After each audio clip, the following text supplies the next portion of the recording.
So he also went on to describe that they can confirm the blood going into the brain and the blood leaving the brain takes longer if you've got CCSVI.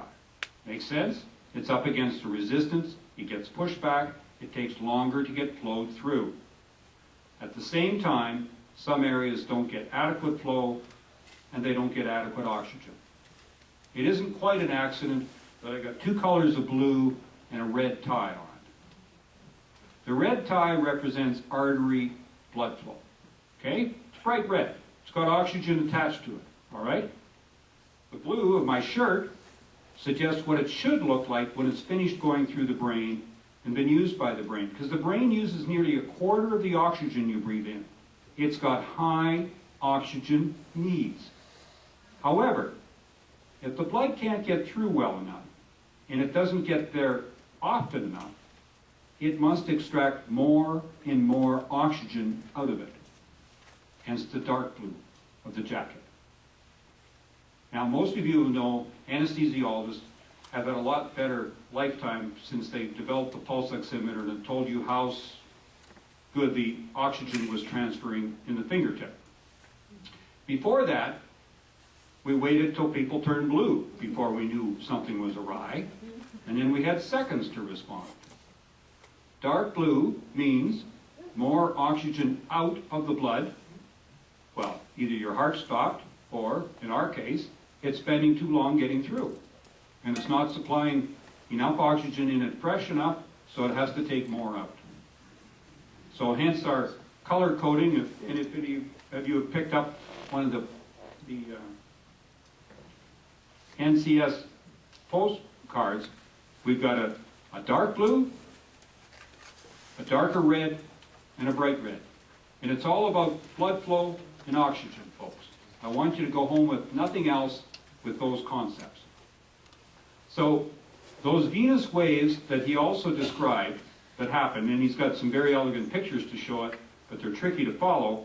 Anyway, once you treat the CCSVI with proper venous angioplasty, they go normal overnight. It's pretty exciting stuff.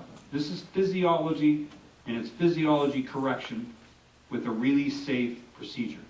No more risk than doing a carpal tunnel, I would suggest. Neurovascular mechanisms and neurodegenerative diseases. Long name, challenging one to pronounce. This gentleman originally is from Eastern Europe, but he practices in New York State now. Brilliant man, Berislav Solakovic. I'll try. Anyway, he gave the keynote address, and his address was talking about hypoxia, lack of oxygen to the brain, and Alzheimer's. The concept newest on Alzheimer's, it's a two-stage process. The initial stage is vascular damage, such as CCSVI, meaning there's parts of the brain don't get enough oxygen for long enough that they start to be injured. And then, once that's occurred, in some of us, we go on to create those Alzheimer's toxins, amyloid beta peptide, which amplifies or increases the injury that started with number one. So, vascular hit first. Two-stage process, Alzheimer's. From one of the smartest guys on the planet. It was ironic. Dr. Zamboni is an incredible host. He's a gentle, caring man. He took us out to Pavarotti's place for dinner after we'd worked hard the whole day. Of course, Pavarotti died a while ago, but we were able to see the bed that he died in. But we also saw a lot of the garments that were on mannequins here and there around the hospital. Or sorry, the house. Most people die in the hospital, but they should die at home. Anyway, so, and then they'd arranged a concert. So we had a tenor and a soprano sing, and at the end of it, after about half an hour of a wonderful performance from these two young people, this fellow got up and did another opera, a couple of presentations himself, and he did another one on the bus on the way home. So the guy's brilliant, to put it kindly.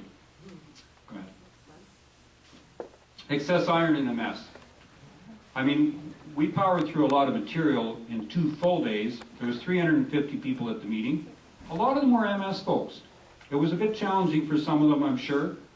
And happily next year, which will be the second annual meeting of the International Society of Neurovascular Diseases. It's in North America. It's in Orlando. Write this down. Anyway, it's about the 18th to the 22nd of February, so there's worse times to go to Florida.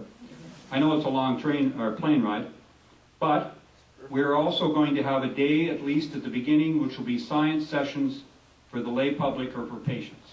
All right? I've been asked to chair the science meeting of that one next year, and it will be very good to have it on North American soil. Because if you think this has been repressed in Canada, it's been repressed even bigger in the United States. That's a sleeping giant. There's 400,000 or 500,000 people there with MS. Do you think it's going to be easy to get in? Just like the gentleman mentioned at the back, every time I met anybody at one of these clinics, almost all of them were Canadian. All right? But once they get woke up down there, it's going to be a challenge. Now, things are changing. The neurosurgeon from Buffalo, New York said, neurosurgeons are really getting into this procedure now. And you know who's getting into it next? The neurology residents. Interesting. Things will change. If we were under the care with our MS of a cardiologist, we'd be doing it day and night. But we're not. We're under neurologists who aren't used to doing procedures. But they're about to become used to doing procedures, the new kids on the block, which is great. Okay, so iron excess. Some of you have heard me talk about excess iron before. I do a careful review of people now to see where they are with their iron, to make sure they don't have hemochromatosis. They did a brilliant paper. It was called an iron traffic. It sounded like selling it or something. But anyway, they did find, if you do your genetics on yourself, if you have hemochromatosis, there's one subset within that 3 groups that usually has secondary progressive. And there's a third subset that usually has primary progressive.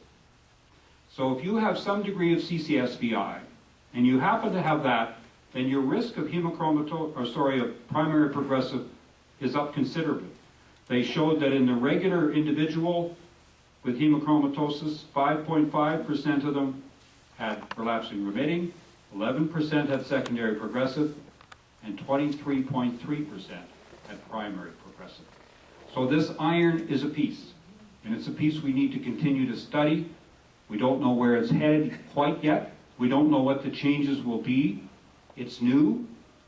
We've only been able to measure it for about 2 years. A lot of it's been work for Dr. Hakey, originally born in Toronto, works out of Hamilton McMaster in Wayne State, Detroit. But it's quite profound what we're going to learn in this area, but it's something we should all think about. If we've got hemochromatosis as well, we should get it figured out.